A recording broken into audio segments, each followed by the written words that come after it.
ಯುದ್ಧದ ಬೆಂಕಿಯು ಹೊತ್ತಿ ಹುರಿಯಲಾರಂಭಿಸಿದ. ನನ್ನ ಪ್ರತಿಜ್ಞೆಯು ಫಲಿಸಿತು. ಕಾರಾಗೃಹದ ದ್ವೇಷದಿಂದ ಪ್ರವರ್ಧಮಾನಗೊಂಡ ಜೀವಾತ್ಮವು ನಿನ್ನೆ ಭವಿಷ್ಯದ ಜನ್ಮ ಸ್ಥಾನದಲ್ಲಿ ನವಗ್ರಹಗಳ ಕ್ರೂರ ದೃಷ್ಟಿಯಂತೆ ಹೆಜ್ಜೆ ಹೆಜ್ಜೆಗೂ ಪಾಪ ಕೃತ್ಯದ ಕಳಂಕವು ಹೆಚ್ಚಿ ಲೋಕದಲ್ಲಿ ನೀನೊಬ್ಬ ನೀಚ ಜಂತು ಎಂದು ದೂಷಿತನಾಗಬೇಕು. ದುರ್ಯೋಧನ, ದೂಷಿತನಾಗಬೇಕು.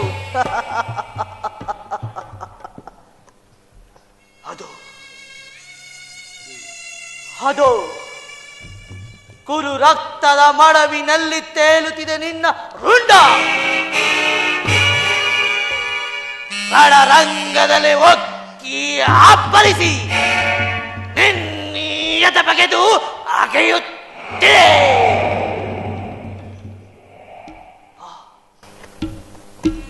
ಅಂದ ಹಾಗೆ ಮರೆತಿದ್ದೆನು. ಕರ್ಣನು ಕೃಷ್ಣನೊಡನೆ ಈ ಕಡೆಗೆ ಬಂದಿರುವನು. ಅವನಿಗೆ ಇಲ್ಲ ಸಲ್ಲದ ದುರ್ಬೋಧೆಗಳನ್ನು ತುಂಬಿ ಕೌರವೇಶ್ವರನ ಬಲಭುಜವಾದ ಕರ್ಣನ ಉತ್ಸಾಹವನ್ನು ಭಂಗ ಮಾಡುವೆನು. ಕುರುಕುಲದ ಪ್ರದೀಪ ಮುಗೀತ ನಿನ್ನಿ ಪ್ರತಾಪ. ದುರ್ಯೋಧನನು ಈ ರೀತಿ ದೂಷಿಸಬಹುದೇ? ನಿನ್ನ ಮಾತು ನಿಜವೇ ಶಕುನಿ? ಇಲ್ಲ, ನಾನು ನಂಬಲಾರೆ. ನಂಬು ಹಂಗರಾಜ, ನಂಬು. ಈ ಕರ್ಣನ ಉದಾರ ಹೃದಯವನ್ನು ತಿಳಿದ ಕೌರವರು ನಿರ್ಭಯದಿಂದ ಈ ರೀತಿ ನಡೆಯುವುದರಲ್ಲಿ ಆಶ್ಚರ್ಯವೇನಿದೆ? ದುರ್ಯೋಧನಲ್ಲಿ ನಿನಗಿರುವ ಸ್ನೇಹ ಮತ್ತು ರಾಜಭಕ್ತಿಯ ಭರವಸೆಯಿಂದ ಕುವ್ಯಾಚ ಶಬ್ದವನ್ನಾಡಲು ಹಿಂಜರಿಯುವುದಿಲ್ಲ. ಏನು ಸ್ನೇಹದಲ್ಲಿಯೂ ವಂಚನೆ ಶಕುನಿ? ಇಲ್ಲ, ನಾನು ನಂಬಲಾರೆ. ನಿಜವಾಗಿಯೂ ನನ್ನ ರಕ್ತವೂ ಕುದಿಯುತ್ತಿದೆ. ಸಭೆಯಲ್ಲಿ ಏನು ನಡೆಯಿತು ಮರೆಮಾಚ ಹೇಳು ಶಕುನಿ. ಸಭೆಯಿಂದ ಹೊರಗೋದ ಕೂಡಲೇ ಮೂರ್ಛಿತನಾದ ದುರ್ಯೋಧನು ಎಚ್ಚೆತ್ತುಕೊಂಡನು. ಭೀಷ್ಮ ದ್ರೋಣಾದಿಗಳನ್ನು ಹಸಿದ ಹೆಬ್ಬುಲಿಯಂತೆ ಕ್ರೋಧದಿಂದ ಆರ್ಭಟಿಸುತ್ತಾ ಭೀಷ್ಮ ದ್ರೋಣಾದಿಗಳನ್ನು ಪಾಂಡವರ ಪಕ್ಷಪಾತಿಗಳೆಂದು ನಿಂದಿಸಿ ಪಾಂಡವರೊಡನೆ ಯುದ್ಧಕ್ಕೆ ಸಿದ್ಧರಾಗುವಂತೆ ಸಮಸ್ತ ಸಾಮಂತರಿಗೂ ಆಜ್ಞೆ ಮಾಡಿದನಲ್ಲದೆ ಕರ್ಣನಿಗೆ ಸೈನ್ಯಾಧಿಪತ್ಯವನ್ನು ಕಟ್ಟಬೇಕೆಂಬ ತನ್ನಿಚ್ಛೆಯನ್ನು ಪ್ರಕಟವಾಗಿ ತಿಳಿಸಿ ಎಲ್ಲವೂ ನಿಶ್ಚಯವಾದಂತೆ ಆಗ ಭೀಷ್ಮರು ಕುರು ಪಿತಾಮಹರು ಏನೆಂದು ಹೇಳಿದರು? ಅಸಭೆಯಿಂದ ಆ ರೀತಿ ಹೇಳಿರಲಾರ ಕರ್ಣ. ಆದರೆ ಆತನ ಮಾತಿನಿಂದ ನಿನ್ನೆ ಸೈನ್ಯಾಧಿಪತ್ಯದ ಆಸೆಯು ಭಂಗವಾಯಿತು. ನಾನು ಯಾವಾಗಲೂ ಸೈನ್ಯಾಧಿಪತ್ಯಕ್ಕೆ ಆಸೆ ಪಟ್ಟವನೇ ಅಲ್ಲ ಶಕುನಿ. ಆದರೆ ದುರ್ಯೋಧನನಲ್ಲಿ ಇದ್ದ ನನ್ನಲ್ಲಿದ್ದ ವಿಶ್ವಾಸವನ್ನು ಚಲಿಸುವಂತೆ ಮಾಡಿದವರು ಯಾರು? ನೀನು ರಥವನ್ನೇರಿ ಕೃಷ್ಣನೊಡೆ ಹೊರಟೆಯಷ್ಟೇ. ಆ ಸಂಗತಿಯನ್ನು ಭೀಷ್ಮರು ದುರ್ಯೋಧನಿಗೆ ತಿಳಿಸಿದಂತಿದೆ. ಆ ಕುತಂತ್ರ ಕೃಷ್ಣನ ಸವಿನುಡಿಗಳಿಗೆ ನೀನೆಲ್ಲಿ ವಶನಾದೆಯೋ ಎಂದು ದುರ್ಯೋಧನಿಗೆ ಸಂದೇಹ. ಕುರುಕುಲದರಸರು ಇನ್ನೂ ಈ ಕರ್ಣನ ಸ್ವಾಮಿ ನಿಷ್ಠೆಯನ್ನು ತಿಳಿದಿಲ್ಲವೇ ಶಕುನಿ? ಯಾರಾದರೂ ಆಗಲಿ ಅಂಗರಾಜ. ಆದರೆ ಸಭೆಯಲ್ಲಿ ನಿನ್ನನ್ನು ಕೆಲವರು ತುಚ್ಛೀಕರಿಸಿ ಮಾತನಾಡಲು ಹಿಂಜರಿಯಲಿಲ್ಲ. ಸತ್ಯವೇ? ಏನೆಂದು ಆಡಿಕೊಂಡರು ಶಕುನಿ? ಆ ದುರ್ವಾಕ್ಯಗಳನ್ನು ನಾನು ನುಡಿಯಲಾರೆ ಕರ್ಣ. ಆದರೂ ಯತ್ನವಿಲ್ಲ ಅಲ್ಲವೇ ಕರ್ಣ? ನಿನ್ನಂತ ಸ್ವಾಮಿ ಭಕ್ತನನ್ನು ಸೂತ ಕುಲದಲ್ಲಿ ಹುಟ್ಟಿದ ಕರ್ಣನೆಯ ಸ್ವಾಮಿ ಭಕ್ತಿ ಎನ್ನುವುದೊಂದು ನಿಲ್ಲಿಸಬಹುದೇ? ಏನು? ಸೂತ ಕುಲದಲ್ಲಿ ಹುಟ್ಟಿದವನು ರಾಜಭಕ್ತರಾಗಿರಬಾರದು. ವಿಧಿ, ವಿಧಿ.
ವಿಧಾತನು ಮಾನವ ಜಾತಿಯ ಸದ್ಗುಣಗಳೆಲ್ಲ ಉಚ್ಚ ಕುಲದವರಿಗೆ ಮೀಸಲಾಗಿಟ್ಟನೆ ಶಕುನಿ.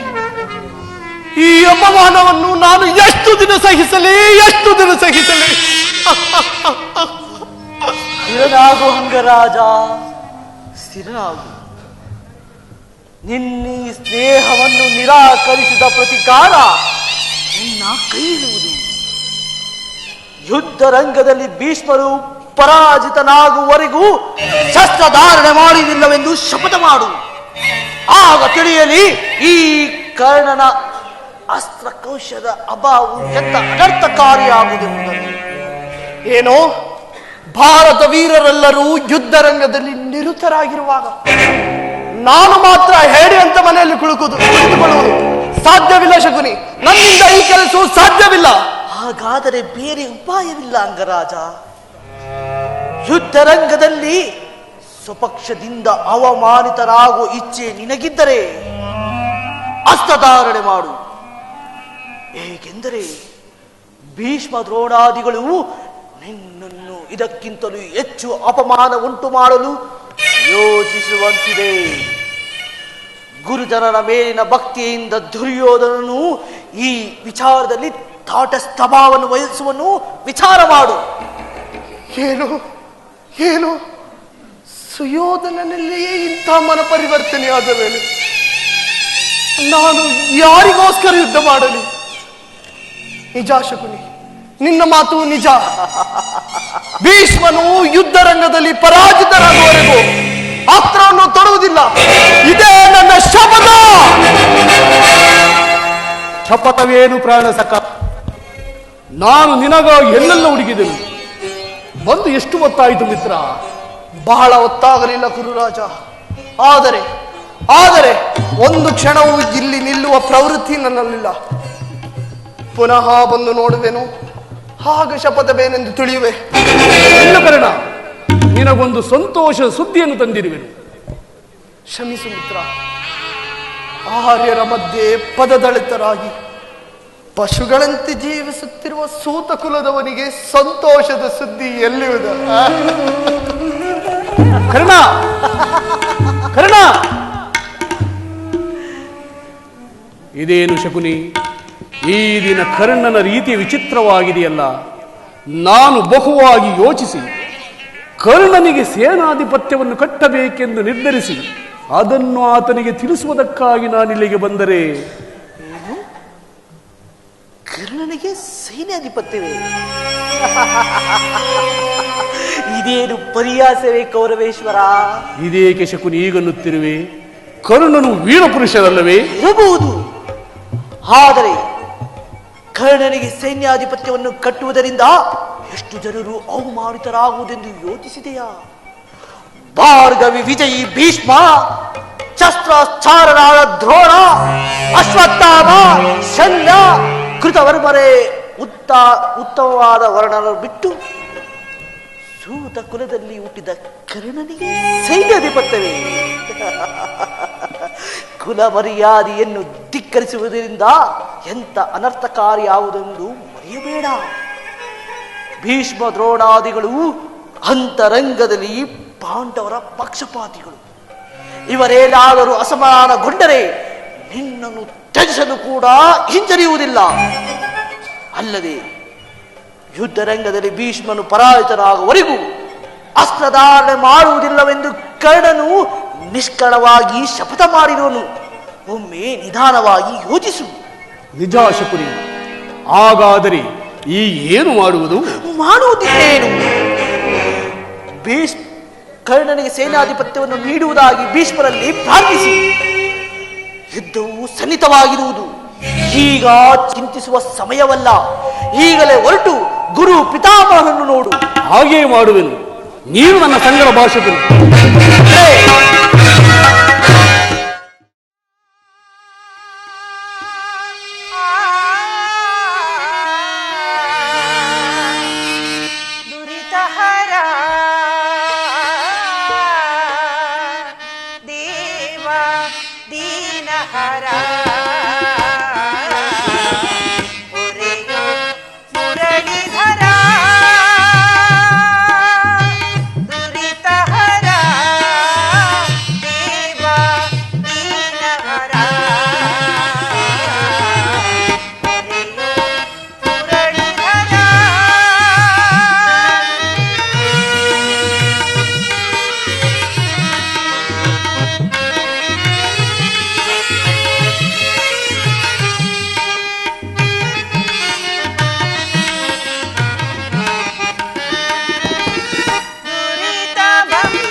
ದೇವ, ನಿನ್ನ ಹೊರತು ಬೇರೆ ನನಗೆ ಗತಿ ಯಾರು? ಆತ್ಮೀಯ ಸಜ್ಜನರಿಂದ ಪರಿತ್ಯಜಿಸಲ್ಪಟ್ಟೆನು. ನನ್ನ ಕೈ ಹಿಡಿದ ಪತಿಗಳು ನನ್ನನ್ನು ಭೋಗ ವಸ್ತುವಿನಂತೆ ದ್ಯೂತದಲ್ಲಿ ಪಣವಾಗಿಟ್ಟು ಸೋತಿರುವರು. ಹಸ್ತಿನಾವತಿಯ ರಾಜಸಭೆಯಲ್ಲಿ ಸರ್ವರ ಸಮಕ್ಷಮದಲ್ಲಿ ದುರುಳದು ಶಾಸನದಿಂದ ಅಪಮಾನಿತಳಾದೆನು. ಕದ್ದ ಕಳ್ಳನಂತೆ ಕೀಚಕನ ಭಂಗವನ್ನು ಸಹಿಸಿದೆನು. ಇನ್ನು ನನ್ನ ಕಷ್ಟಗಳೆಲ್ಲವೂ ತೀರಿ ಕೊನೆಗೆ 2 ದಿನವಾದರೂ ಸುಖವಾಗಿರೋಣವೆಂದರೆ ಹೆಜ್ಜೆ ಹೆಜ್ಜೆಗೂ ಈ ರೀತಿ ಅಪಮಾನವೇ? ಈ ದ್ರೌಪದಿಯ ಹಣೆಯಲ್ಲಿ ಇನ್ನು ಅದೇನನ್ನು ಬರೆದಿರುವೆ ಸ್ವಾಮಿ? ಪಾಂಚಾಲಿ ಪ್ರಿಯತಮೇ,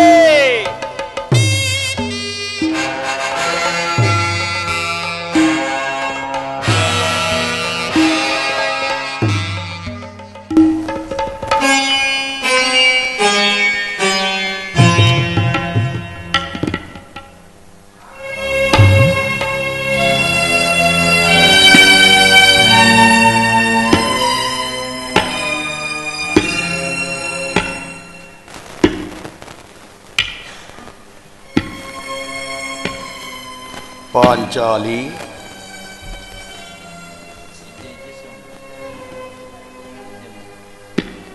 ಪ್ರಿಯತಮೆ,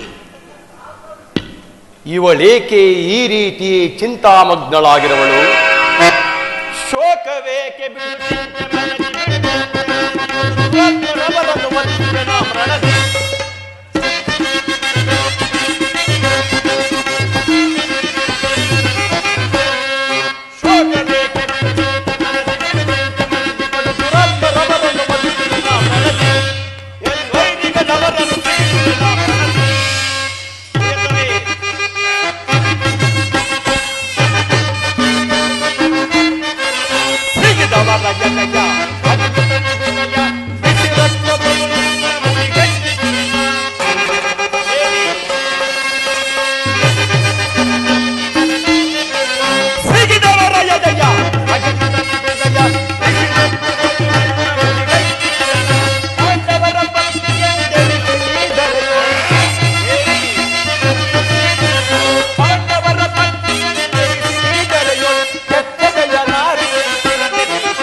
ಏಕೆ ದೇವಿ, ಏನಾಯಿತು? ಏಕೆ ಈ ರೀತಿ ನಿಷ್ಕಾರಣವಾಗಿ ಅಳುತ್ತಿರುವೆ ದೇವಿ? ನಾನು ನಿಷ್ಕಾರಣಳಾಗಿ ಅಳುತ್ತಿಲ್ಲ. ಈ ಪಾಂಚಾಲಿ ಅಳಿವಿಗೆ ಒಂದಲ್ಲ 100 ಕಾರಣಗಳಿರುವವು. ನೀವಾದರೂ ಪುರುಷರು, ಯಾರಾದರೂ ನಿಮಗೆ ಪರಿಹಾಸ್ಯ ಮಾಡಿದರೆ, ಅಪಮಾನ ಮಾಡಿದರೆ ನೀವೇ ಅವರಿಗೆ ಪ್ರತಿಕಾರವನ್ನು ನೀಡುವಿರಿ. ಆದರೆ ಸ್ತ್ರೀಯರ ವಿಚಾರ ಹಾಗಲ್ಲವಲ್ಲ. ಅನ್ನ ವಸ್ತ್ರಗಳಿಗಾಗಿ ಬೇರೆಯವರಲ್ಲಿ ಬೇಡಿಕೊಳ್ಳಬೇಕು. ಹೇ ಪರಮಾತ್ಮ, ಈ ಪರಾಧೀನ ಸ್ತ್ರೀ ಜಾತಿಯನ್ನು ಅದೇಕೆ ನಿರ್ಮಿಸಿದೆ ದೇವ? ಅಳಬೇಡ ಪಾಂಚಾಲಿ, ಅಳಬೇಡ. ಸ್ತ್ರೀಯರ ಪರಾಧೀನತೆಯು ನಮ್ಮ ಸಮಾಜದ ನಿಯಮ. ಭಗವತ್ ಸ್ವರೂಪರಾದ ಋಷಿಮುನಿಗಳ ಆಜ್ಞೆ. ಪತ್ನಿಯನ್ನು ದ್ಯೂತದಲ್ಲಿ ಪಣವಾಗಿಟ್ಟು ಸೋಲುವಂತೆ ಋಷಿಗಳು ಆಜ್ಞೆ ಮಾಡಿದರಲ್ಲವೇ? ಆಹಾ, ಪತಿಗಳು ಪತಿಗಳು ತಪಸ್ಸು ಮಾಡಿ ಪಡೆಯಬೇಕು ನಿಮ್ಮಂತಹ ಪತಿಗಳನ್ನು. ಅಣ್ಣನ ಅಂದಿನ ಒಂದು ದಿನದ ಅವಿವೇಕತನದಿಂದಾದ ಈ ನಿಂದನೆಯು ನನ್ನನ್ನು ಸಾಯುವ ತನಕ ಬಿಟ್ಟದ್ದಲ್ಲ. ದೇವಿ, ಅಣ್ಣನ ಅಪರಾಧಗಳನ್ನು ಕ್ಷಮಿಸುವಂತೆ ನಾನು ನಿನ್ನಲ್ಲಿ ಎಷ್ಟೋ ಸಾರಿ ಬೇಡಿಕೊಳ್ಳಲಿಲ್ಲವೇ? ಆದದ್ದು ಹಾಗೆ ಹೋಯಿತು, ಅದನ್ನು ಮರೆತು ಬಿಡು. ಈ ದಿನ ನಿನ್ನು ದುಃಖಿಸಲು ಕಾರಣವೇನೆಂದು ನನ್ನೊಡನೆ ತಿಳಿಸಬಾರದೆ ಪ್ರಿಯೇ? ಹೇಳುವೆನು ಪ್ರಿಯ, ಆದರೆ ಅದರಿಂದ ಆಗುವ ಪ್ರಯೋಜನವಾದರೇನು? ಎಷ್ಟೇ ಆದರೂ ನೀನು ನಿನ್ನ ಅಣ್ಣನ ಆಜ್ಞಾಧಾರಕನಲ್ಲವೇ? ಅದು ಅಂದಿನ ಮಾತು. ಈಗ ನಾನು ಯಾರ ಆಜ್ಞಾಧಾರಕನಲ್ಲ. ಹಾಗಾದರೆ ಕೇಳು ಪ್ರಿಯ, ಈ ದಿನ ಹಸ್ತಿನಾಂಬೆಯ ಮಂದಿರಕ್ಕೆ ದೇವಿ ದರ್ಶನಕ್ಕೆ ಎಂದು ಹೋಗಿದ್ದೇನೆ. ಅಲ್ಲಿಗೆ ದುರ್ಯೋಧನನ ಪತ್ನಿ ಭಾನುಮತಿಯು ಬಂದಿದ್ದಳು. ಆಕೆಯು ನನ್ನನ್ನು ನೋಡಿ ಪರಿಹಾಸ್ಯ ಮಾಡುತ್ತಾ, ನಿನ್ನ ಪತಿಗಳು 5 ಗ್ರಾಮವನ್ನು ಬೇಡಲು ದೂತನನ್ನು ಕಳುಹಿಸಿರುವರು, ಇನ್ನೇನು ಸಂಧಿಯಾಗುವುದು, ಆಗಲಾದರೂ ಈ ನಿನ್ನ ಬಿಚ್ಚಿದ ಮುಡಿಯನ್ನು ಕಟ್ಟುವೆ ತಾನೆ ಎಂದು ನನ್ನನ್ನು ಕಂಡು ಪರಿಹಾಸ್ಯ ಮಾಡಿದಳು ಪ್ರಿಯ. ಏನು ಏನು ದುರ್ಯೋಧನನು ಪುನಃ ಸಂಧಿಗೆ ಪ್ರಯತ್ನ? ಹಾಗಾದರೆ ನನ್ನ ಸಂದೇಹವು ನಿಜವಾಯಿತು. ಯಾರು ದೇವಿರಾಯ ಭಾರಕ್ಕೆ ಹೋಗಿರುವವರು? ಇನ್ಯಾರು? ಅಣ್ಣನಾದ ಶ್ರೀಕೃಷ್ಣ ಪರಮಾತ್ಮ. ಗೋಪಿಕಾಂಗನೆರ ವಿಲಾಸ ವಿಭ್ರಮಣದಲ್ಲಿ ಮಗ್ನನಾದ ಯದುಪತಿಯು ಯುದ್ಧವನ್ನು ಮರೆಯುವುದು ಸಹಜ. ಅರ್ಜುನನು ದ್ವಾರಕೆಯಿಂದ ಹಿಂದಿರುಗಿದಾಗಲೇ ಹೀಗಾಗಬಹುದೆಂದು ಬಾಳು. ಅದಿರಲಿ, ಆ ಭಾನುಮತಿಗೆ ಏನೆಂದು ಉತ್ತರ ಕೊಟ್ಟೆ? ಪ್ರಶ್ನೆಗೆ ಸರಿಯಾದ ಉತ್ತರವನ್ನೇ ಕೊಟ್ಟೆ. ಏನೆಂದು? ಭಾನು, ನಿನ್ನ ಕಟ್ಟಿದ ಮುಡಿಯನ್ನು ಬಿಚ್ಚಿಸುವವರೆಗೂ ನನ್ನ ಈ ಮುಡಿಯನ್ನು ಕಟ್ಟಲಾರನೆ ಎಂದು.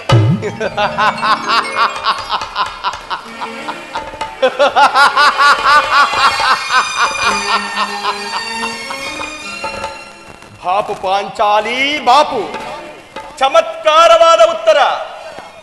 ನೀನು ನಮ್ಮ ಸಂಗಡ ಕದನವಾಡುವುದರಲ್ಲಿಯೇ ನಿನ್ನ ಚತುರತೆಯನ್ನು ಮುಗಿಸಿದ್ದೆ ಎಂದು ಭಾವಿಸಿದ್ದೇನೆ.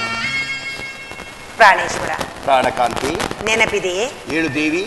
ಹಿಂದೊಂದು ದಿನ ನನ್ನ ಈ ಬಿಚ್ಚಿದ ಕೇಶ ರಾಶಿಯನ್ನು ಕಂಡು ಕುರುಕುಲಾಂತಕ ಕಾಳರಾತ್ರಿ ಎಂದು ಸಂಬೋಧಿಸಿ ಮತ್ತು ಇನ್ನೂ ಏನೇನೋ ಹೇಳಿದೆಯಲ್ಲ. ಪುನಃ ನನ್ನ ಬಾಯಿಂದ ಪ್ರತಿಜ್ಞಾ ವಾಕ್ಯವನ್ನು ಕೆಳಪೇಕ್ಷಿಸುವೆಯ ಪಾಂಚಾಲಿ? ಮಾಡಿದ ಪ್ರತಿಜ್ಞೆ ಮರೆಯುವಂತಹ ಹೇಳಿಯಲ್ಲ ಈ ಭೀಮಸೇನ. ಹೇಳುವುದು ಮಾತ್ರವಲ್ಲ ಪ್ರಿಯ, ಆಡಿದಂತೆ ನಡೆದುಕೊಳ್ಳಬೇಕೆಂಬುದೇ ನನ್ನ ಇಚ್ಛೆ.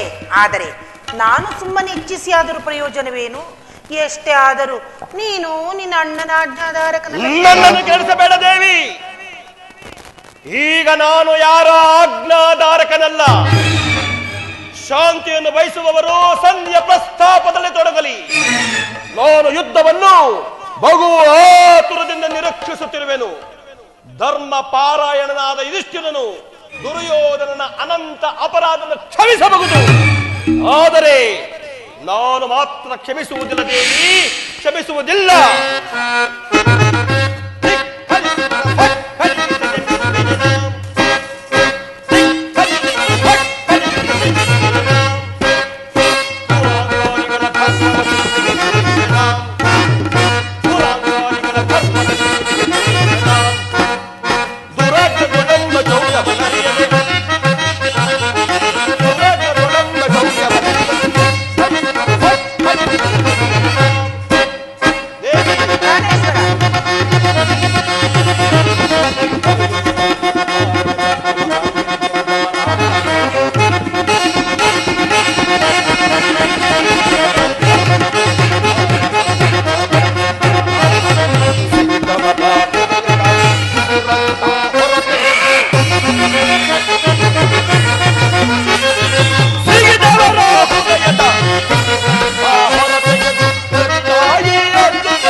ನಿಂದಿಸಿದ ಕಳಕೌರವರ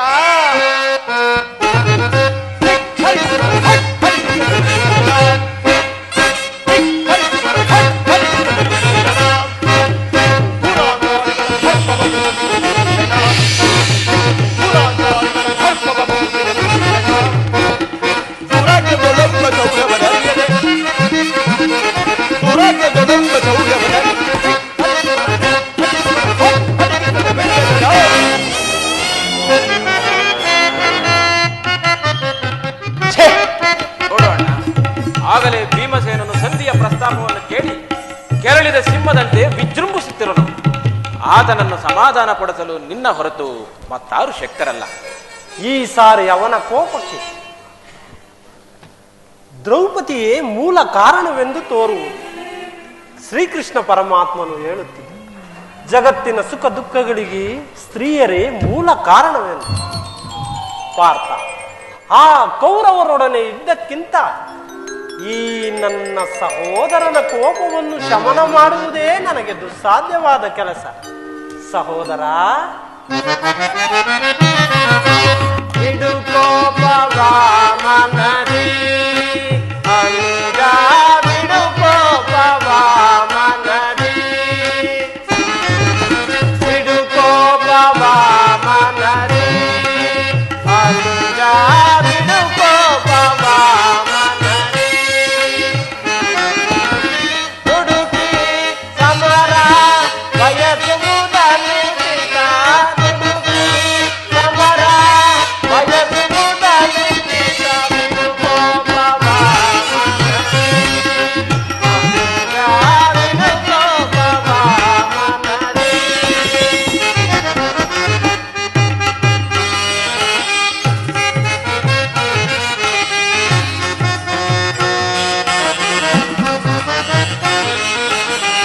ಅಡದು ಪಂಚಾಲಿಯ ಬಿಡುಗುಡಿ ಅಡದು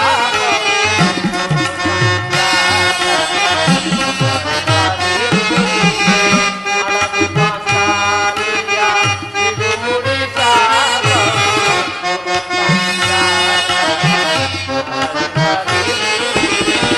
ತಾಳಿದವರು ಮುಂದೆ ಬಾಳಿಯರು ಎಂಬ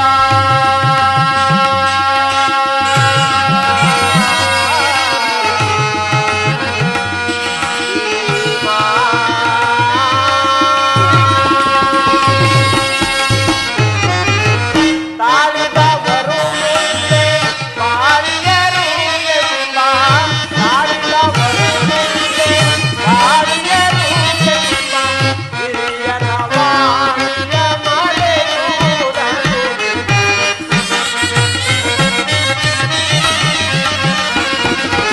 ಹಿರಿಯರ ವಾಣಿಯ ಮರೆಯುವುದನ್ನು ಬಿಡು ಕೋಪವ ಮನದಿ ಅನುಜ ಬಿಡು ಕೋಪವ ಮನದಿ ದುಡುಕಿ ಸಮರ ಬಯಸುವುದನ್ನು ದುಡುಕಿ ಸಮರ ಬಯಸುವುದನ್ನು ಬಿಡು ಕೋಪವ ಮನದಿ ಅನುಜ ಬಿಡು ಕೋಪವ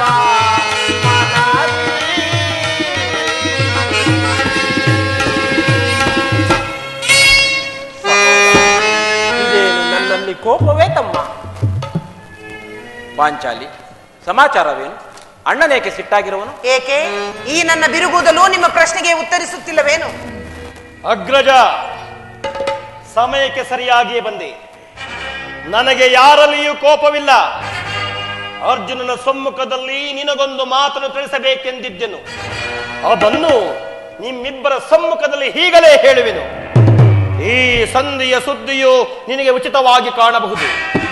ಅದಕ್ಕೆ ಅರ್ಜುನನು ಅನುಮೋದಿಸಬಹುದು, ನಕುಲ ಸಹದೇವರು ಸುಮ್ಮನಿರಬಹುದು. ಆದರೆ ಈ ದಾಸ್ಯ ವೃತ್ತಿಯನ್ನು ನಾನು ಪಾಂಡವರ ಕಳಂಕವೆಂದೇ ಭಾವಿಸಿರುವೆನು.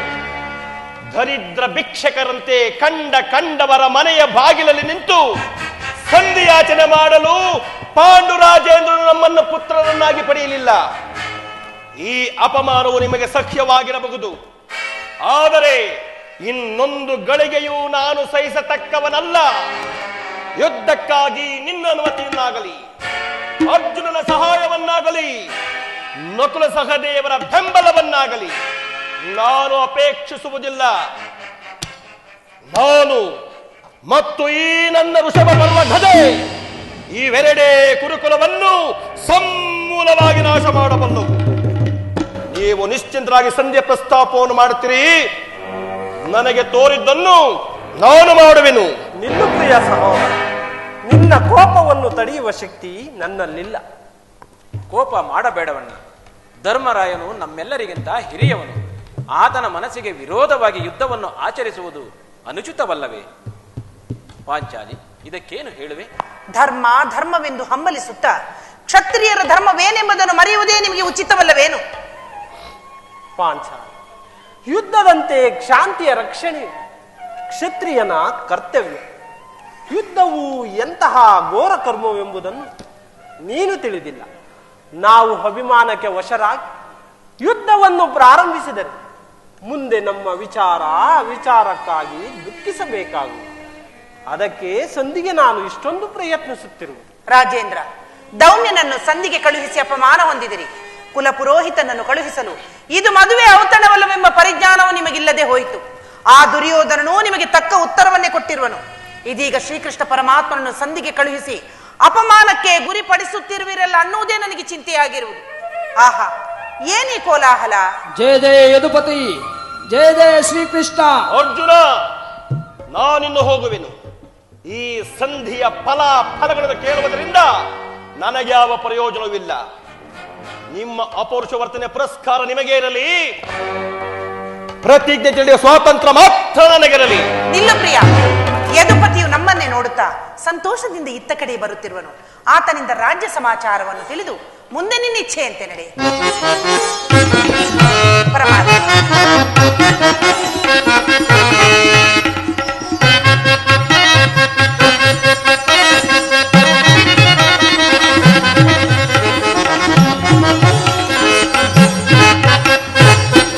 ಪರಮಾತ್ಮ ಪಾಂಡುಪುತ್ರರ ಪ್ರಣಾಮಗಳನ್ನು ಸ್ವೀಕರಿಸಿ. ವಿಜಯಶಾಲಿಗಳಾಗಿ ಪಾಂಡುಕುಮಾರರೇ. ಪರಮಾತ್ಮ, ಹೋದ ಕಾರ್ಯವೇನಾಯಿತು? ಹೋದವರಾರು ಕೃಷ್ಣನಲ್ಲವೇ? ಅಂದರೆ ಎಲ್ಲವೂ ತಕ್ಕ ರೀತಿಯಲ್ಲಿ ನಾನು ನಿರೀಕ್ಷಿಸಿದಂತೆಯೇ ನಡೆಯಿತು. ಪಾಂಚಾಲಿ, ಇನ್ನಿರುವುದನ್ನೇ ಸಾಧ್ಯವಿಲ್ಲ. ಅವರ ಇಚ್ಛೆ ಅಂತವರು ನಡೆಯಲಿ. ನನಗೆ ತೋರಿದ್ದನ್ನು ನಾನು ಮಾಡುವೆನು. ನಿಲ್ಲು ಪ್ರಿಯ, ಮೊದಲು ಅಣ್ಣನ ಮಾತು ಮುಗಿಯಲಿ. ನಿಮ್ಮ ಅಣ್ಣನ ಮಾತು ಮುಗಿಯುವುದರಲ್ಲಿ ನನ್ನ ತಾಳ್ಮೆಯು ಮುಗಿದು ಹೋಗುವುದು ದೇವಿ. ಯದುಪತಿ, ಸಭೆಯಲ್ಲಿ ಏನು ನಡೆಯಿತು? ಎಲ್ಲವೂ ತಕ್ಕ ರೀತಿಯಲ್ಲಿ ನಾನು ನಿರೀಕ್ಷಿಸಿದಂತೆಯೇ ನಡೆಯಿತು. ನಾನಿನ್ನು ತಡೆಯಲಾರನು ಪಿಣಿಪತಿ. ಈ ನಿನ್ನ ಸಮಸ್ಯೆಯ ಮಾತುಗಳು ನನಗೆ ಬೇಡ. ಅಗ್ರಜನ ಅಪೇಕ್ಷೆಯಂತೆ 5 ಗ್ರಾಮಗಳಿಗಾಗಿ ಸಂಧಿಯಾಯಿತೆ. ನಾನು ಓದದ್ದು ಅದಕ್ಕಾಗಿಯೇ ಅಲ್ಲವೇ? ಕೃಷ್ಣ, ಈಗ ತಿಳಿಯಿತು ನಿನ್ನ ಅಭಿಮತ. ಅಜ್ಞಾತವಾಸ ನೆಪದಲ್ಲಿ ಅರ್ಜುನನು ಬಳೆ ತೊಟ್ಟನು. ಈಗ ಸಂಧಿಯ ವಿಷಯದಲ್ಲಿ ನಮ್ಮೈವರಿಗೂ ಸಿರಿ ನುಡಿಸಲು ಅಪೇಕ್ಷಿಸುವೆಯ? ಯಾದವಾಗ್ರಣಿ, ಪಾಂಡು ಪುತ್ರರ ಮೇಲೆ ನಿನಗಿಷ್ಟೊಂದು ಆಕ್ರೋಶವೇಕೆ? ಭೀಮಾ, ನಿನಗಿಷ್ಟೊಂದು ಅಸಹನೆ ಏಕೆ? ಸಾವಧಾನದಿಂದ ಎಲ್ಲವನ್ನೂ ಕೇಳು. ಇದು ನಿನಗೆ ಹೆಚ್ಚಿಗೆ ಸಂಬಂಧಿಸಿರುವ ವಿಷಯ.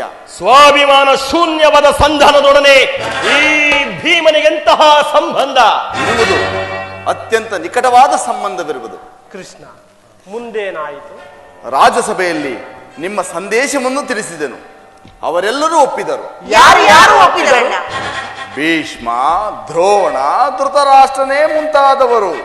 ಆ ದುರ್ಯೋಧನ, ಆತನು ಸಹ. ಇನ್ನು ನನಗಿಲ್ಲಿ ಕೆಲಸವಿಲ್ಲ. ಈ ದುರ್ವಾರ್ತೆಯನ್ನು ಕೇಳಬೇಕೆಂಬುದೇ ನಿನ್ನ ಇಚ್ಛೆಯಾಗಿತ್ತು. ಅದನ್ನು ಸಾಧಿಸಿದೆ. ಸಾಧಿಸು, ಸಾಧಿಸು, ಚೆನ್ನಾಗಿಯೇ ಸಾಧಿಸು ವಾಸುದೇವ. ಸಹೋದರರೇ, ನಿಮ್ಮ ಅಪೌರುಷ ವರ್ತಿನ ಪುರಸ್ಕಾರದ ಫಲಗಳನ್ನು ನೀವೇ ಭುಂಜಿಸಿರಿ. ಅದರಲ್ಲಿ ಈ ಭೀಮನು ಯಾವ ಭಾಗವನ್ನು ಅಪೇಕ್ಷಿಸುವುದಿಲ್ಲ. ಯಾಜ್ಞಸೇನಿ, ನೀನು ನಿರಾಶಳಾಗಬೇಡ. ಈ ಭೀಮನು ಬದುಕಿದ್ದರೆ ನಿನ್ನ ಸೇಡನ್ನು ತೀರಿಸದೆ ಬಿಡನು. ಭೀಮಾ, ನಿಲ್ಲಯ್ಯ. ನೀನು ನಿಜವಾಗಿಯೂ ಇಡಿಂಬಾಪತಿಯ ಸರಿ. ಇಷ್ಟೊಂದು ಕೋಪವಲ್ಲದಿದ್ದರೆ ಆ ರಕ್ಕಸಿಯನ್ನು ಆಳುವುದು ಹೇಗೆ ಸಾಧ್ಯ?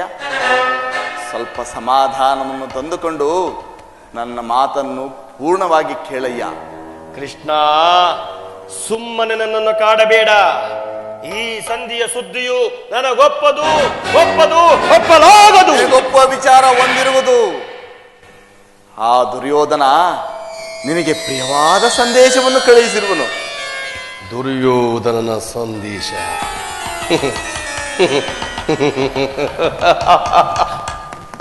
ಹಾಗಾದರೆ ಅದರ ಉದ್ದೇಶವು ಸಂಧಿಯಾಗಿರಲಾರದು. ಹೇಳು, ಬೇಗ ಹೇಳು ಕೃಷ್ಣ, ಏನು ಆ ಸಂದೇಶ? ಅದನ್ನ ಕೇಳುವ ಮೊದಲು ನನ್ನ ಬಳಿಯಲ್ಲಿ ಕೈ ಕಟ್ಟಿ ಕುಳಿತುಕೊಳ್ಳಬೇಕು. ಇಲ್ಲ, ನಿಂತಿದ್ದಂತೆ ಹೇಳಿಬಿಡು. ಇಲ್ಲವಯ್ಯ, ನೀನು ಕುಳಿತುಕೊಂಡ ಹೊರತು ನಾನು ಹೇಳುವುದಿಲ್ಲ. ಈ ಪರಿಹಾಸ್ಯವೇಕೆ ಕೃಷ್ಣ? ಪರಿಹಾಸ್ಯವಲ್ಲ ಭೀಮಾ, ನಿನ್ನನ್ನು ಕಂಡರೆ ನನಗಷ್ಟೊಂದು ಭಯವಯ್ಯ. ಆಹಾ, ನನ್ನ ಬಳಿಯಲ್ಲಿ ಕೈ ಕಟ್ಟಿ ಕುಳಿತುಕೋ, ಆಗ ನಾನು ನಿನಗೆ ಪ್ರಿಯವಾದ ಸಂದೇಶವನ್ನು ಹೇಳುವೆನು. ಇದು ನಿನ್ನ ಅಪೇಕ್ಷೆಯಂತೆ ಕುಳಿತುಕೊಳ್ಳುವೆನು. ಈಗಲಾದರೂ ಹೇಳು, ಏನು ಆ ಸಂದೇಶ? ನೀನು ಕೋಪ ಮಾಡುವುದಿಲ್ಲವಷ್ಟೇ. ಅದು ಆಗಲಿ. ಹಾಗಾದರೆ ನೀನು ನನ್ನ ಬಂದಿ. ಅದು ಕ್ಷಣಕಾಲ ಮಾತ್ರ. ಹಾಗೆ ಆಗಲಿ ತಂಗಿ, ನಾನು ಹೇಳಿದಂತೆ ಮಾಡಬೇಕು ಕಂಡೆಯ. ಅಣ್ಣ, ನಿನ್ನ ಮಾತುಗಳನ್ನು ನಾನು ಎಂದಾದರೂ ಮೀರಿರುವೇನೆ? ಹಾಗಾದರೆ ತೆಗೆದುಕೊ ಈ ಹಗ್ಗವನ್ನು. ಇದು ನನಗೊಂದು ಕಡೆ ಪುರಸ್ಕಾರ ರೂಪಾಯಿ ದೊರೆಯಿತು. ಇದರಿಂದ ನಿನ್ನ ಪತಿಯ ಕರಗಳನ್ನು ಭದ್ರವಾಗಿ ಬಂಧಿಸಲ್ಲ. ಇದೇನು ಪರಿಹಾಸ್ಯವಣ್ಣ? ಪರಿಹಾಸ್ಯವಲ್ಲ ತಂಗಿ, ಶತ್ರುಗಳ ಹೆಡೆಮುಡಿಯನ್ನು ಬಿಡಿಸುವುದರಲ್ಲಿ ನೀನು ಮಹಾಪಂಡಿತೆಯಂತೆ. ಹಾಗೆ ನಿನ್ನ ಪತಿಯ ಕರಗಳನ್ನು ಭದ್ರವಾಗಿ ಬಂಧಿಸಲು ಬರುವುದು ಏನೋ ನೋಡೋಣ. ಭೀಮಾ, ಆ ಸಂದೇಶವನ್ನು ಕೇಳುವ ಇಚ್ಛೆ ಇದ್ದರೆ ದೇವಿ, ಮಾಧವನು ಹೇಳಿದಂತೆ ನನ್ನ ಕರಗಳನ್ನು ಬಂಧಿಸು.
ಈ ಭೀಮನನ್ನು ಬಂಧಿಸಿರುವ ಹಗ್ಗವು ಇಂದಿನ ರಾಜ್ಯಸಭೆಯಲ್ಲಿ ನನ್ನ ಅಂಗಾಂಗಗಳನ್ನು ಬಂಧಿಸಲುವಾಗಿ.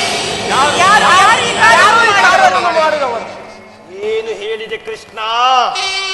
ಈ ಹಗ್ಗದಿಂದ ನಿನ್ನನ್ನು ಬಂಧಿಸಲೆತ್ತಿಸಿದರೆ ಯಾರು ಯಾರೋ ದುರಾತ್ಮರು. ಮತ್ತಿನ್ಯಾರು ಭೀಮ? ದುರಭಿಮಾನಿಯಾದ ದುರ್ಯೋಧನನು ಆಜ್ಞೆ ಮಾಡಿದನು. ದುರಾಚಾರ್ಯಾದ ಅವನ ತಮ್ಮ ದುಶ್ಯಾಸನನು ನಡೆಸಿದನು. ಭೀಮಾ, ಈ ಕಾರ್ಯ ಮತ್ಯಾರಿಂದ ಸಾಧ್ಯ? ಪಾಂಚಾಲಿ ಬಿಚ್ಚು ನನ್ನ ಕರಗಳನ್ನ. ಈ ನೀಚ ಕೃತ್ಯದಿಂದ ದುರ್ಯೋಧನನ ದುರಭಿಮಾನವು ಶಿಖರವನ್ನು ಮುಟ್ಟಿತು. ನಮ್ಮ ಪ್ರಿಯ ಬಂಧುವಾದ ಕೃಷ್ಣನನ್ನು, ಪಾಂಡವರ ರಾಯಭಾರಿಯನ್ನು ಕುನ್ನಿಕವರು ಈ ರೀತಿ ಅಪಮಾನ ಪಡಿಸಿದನೆ. ಅಗ್ರಜ, ಧನಂಜಯ, ಇದಕ್ಕೆ ನಿಮ್ಮ ಉತ್ತರ? ಇನ್ನು ಉತ್ತರದ ಪ್ರಶ್ನೆಯೇ ಇಲ್ಲ ಅಗ್ರಜ. ಸಹನೆಯಿಂದ ಹೇಳಿ ಕಳಿಸಿದ ನಮ್ಮ ಪ್ರಿಯ ಶ್ರೀಕೃಷ್ಣನನ್ನು ಬಂಧಿಸಲು ಯತ್ನಿಸಿದ ಆ ದುರ್ಯೋಧನನ ದುರಹಂಕಾರಕ್ಕೆ ನನ್ನ ಶತಾಧಿಕ ಧಿಕ್ಕಾರವಿರಲಿ. ಇನ್ನು ರಣರಂಗವನ್ನು ಪ್ರವೇಶಿಸಿ ಆ ಕುರುನಂದನರಿಗೆ ತಕ್ಕ ಬುದ್ಧಿಯನ್ನು ಕಲಿಸುವುದೊಂದೇ ನನಗುಳಿದಿರುವ ಪ್ರತ್ಯುತ್ತರ. ಇಷ್ಟು ಮಾತ್ರವಲ್ಲ, ಆ ದುರ್ಯೋಧನನು ನಿಮ್ಮ ಸಂದೇಶಕ್ಕೆ ಕೊಟ್ಟ ಉತ್ತರವನ್ನು ಕೇಳಿರಿ. ಅವನು 5 ಮಾರು ಭೂಮಿಯನ್ನು ಕೊಡಲು ಸಮ್ಮತಿಸಲಿಲ್ಲ. ನೀವು ಸಂಧಿಯನ್ನು ಅಪೇಕ್ಷಿಸುವುದಾದರೆ ಅದು ದೊರಕುವುದು ರಣಾಂಗಣದಲ್ಲಿ, ಶಸ್ತ್ರಾಸ್ತ್ರಗಳ ಸ್ಪರ್ಶ ಸ್ಪಂದನದಲ್ಲಿ, ವೀರ ರತಿಕರ ಘೋಷದಲ್ಲಿ ಎಂದು ತನ್ನ ಕೊನೆಯ ನಿರ್ಧಾರವನ್ನು ಹೇಳಿಬಿಟ್ಟು ಈ ಸಂದೇಶಕ್ಕೆ ನಮಗಿನ್ನು ಉಳಿದಿರುವುದು ಒಂದೇ ಉತ್ತರ, ಅದು ಯುದ್ಧ.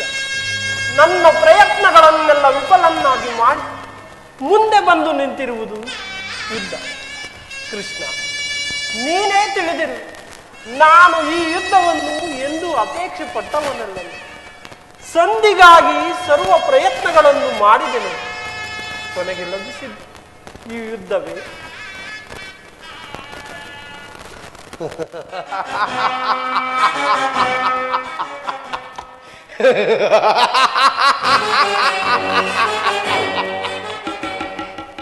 ದೇವಿ ಪಾಂಚಾಲಿ, ಬೇಗ ಬಿಚ್ಚು ಬಾ ದೇವಿ ನನ್ನ ಕರಗಳನ್ನ. ನಿನ್ನ 13 ವರ್ಷಗಳ ಹೃದಯದ ದಾವಾಗ್ನಿಯು ಧಮನವಾಗುವ ಕಾಲ ಸನ್ನಿಹಿತವಾಗಿರುವುದು.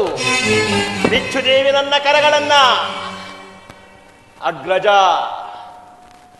ಧನಂಜಯ,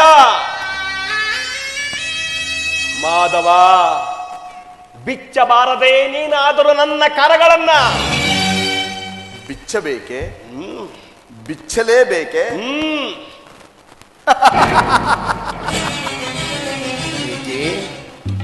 ಏಕೆ ಈ ಪರಿಹಾಸ್ಯದ ನಗು? ಏನು, ನೀವ್ಯಾರು ಬಿಚ್ಚುವುದಿಲ್ಲವೇ? ಬೇಡ ಬೇಡ, ನಾನು ಬಿಚ್ಚಿಕೊಳ್ಳುವೆನು.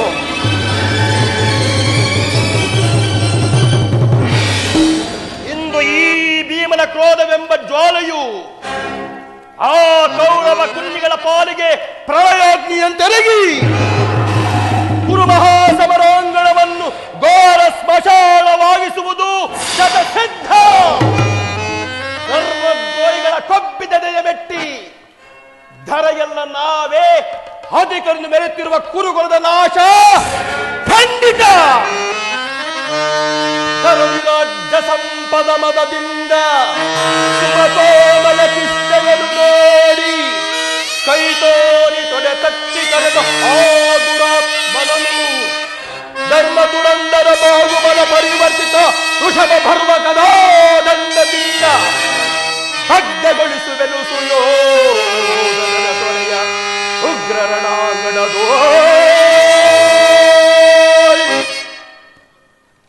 ಅಂದು ದುರ್ಯೋಧನ ಒಡ್ಡೋಲಗದಲ್ಲಿ ನಮ್ಮ ದುರ್ದೈವವು ಕ್ರೌರ್ಯದ ಪರಮಾವಧಿಯನ್ನು ಮುಟ್ಟಿದಾಗ ದುಷ್ಟ ದುಶ್ಯಾಸನದಿಂದ ಅಪಮಾನಿತಳಾಗಿ ಕಣ್ಣೀರಿಡುತ್ತ ಮುಕ್ತ ಕೇಶರಾಶಿಯಾಗಿ ನಿಂತಿದ್ದ ಈ ದೃಪದ ರಾಜನ ಸಮ್ಮುಖದಲ್ಲಿ ಅಂದು ಪ್ರತಿಜ್ಞೆ ಮಾಡಿದ್ದನು. ಇಂದು ಯುದ್ಧ ಸನ್ನದ್ಧನಾಗುವ ಬದಲು ಪುನಃ ಪ್ರತಿಜ್ಞೆ ಮಾಡುತ್ತಿರುವೆನು. ನಾನು ವಾಯುದೇವನ ಅಂಶದಿಂದ ಜನಿಸಿದ್ದ ನಿಜವಾದರೆ ವೀರಮಾತೆ ಕುಂತಿ ದೇವಿಯ ಸ್ತನಪಾನ ಮಾಡಿದ್ದೇ ಸತ್ಯವಾದರೆ ನಾಳಿನ ಯುದ್ಧದಲ್ಲಿ ದುರ್ಯೋಧನ 98 ಮಂದಿ ಸಹೋದರರನ್ನು ಸಮೂಲವಾಗಿ ನಾಶ ಮಾಡಿ ದುಷ್ಟ ದುಶ್ಯಾಸನ ವಕ್ಷಸ್ಥಲವನ್ನು ಬಗೆದು ಅವನ ಗುಂಡಿಗೆ ಬಿಸಿ ರಕ್ತದಿಂದ ಪಾಂಚಾಲಿಯ ಬಿಡುಗಡೆಯನ್ನು ಕಟ್ಟುವೆನು. ನಂತರ ದರ್ಪಿತ ದುರ್ಯೋಧನನ ತೊಡೆಯನ್ನು ಈ ನನ್ನ ಋಷಭ ಪರ್ವ ಗದಾದಂಡದಿಂದ ಮುರಿದು ಅವನ ರಾಜ ಕಿರೀಟವನ್ನ ಈ ನನ್ನ ಹೆಡಗಾಲಿನಿಂದ ಹತ್ತು ಹತ್ತು ಪುಡಿ ಪುಡಿ ಮಾಡದೆ ಹೋದರೆ ಶತಸಹಸ್ರ ಗಜಬಲವುಳ್ಳ ಈ ಭೀಮನಿಗೆ ಎಲ್ಲಿಗುದು ಶಾಂತಿ, ಎಲ್ಲಿಗುದು ವಿಶ್ರಾಂತಿ. ಮಾಧವ, ಇದೇ ನನ್ನ ಕೊನೆಯ ಪ್ರಯತ್ನ. ಇದಕ್ಕೆ ನಿನ್ನ ಪಾದವೇ ಸಾಕ್ಷಿ.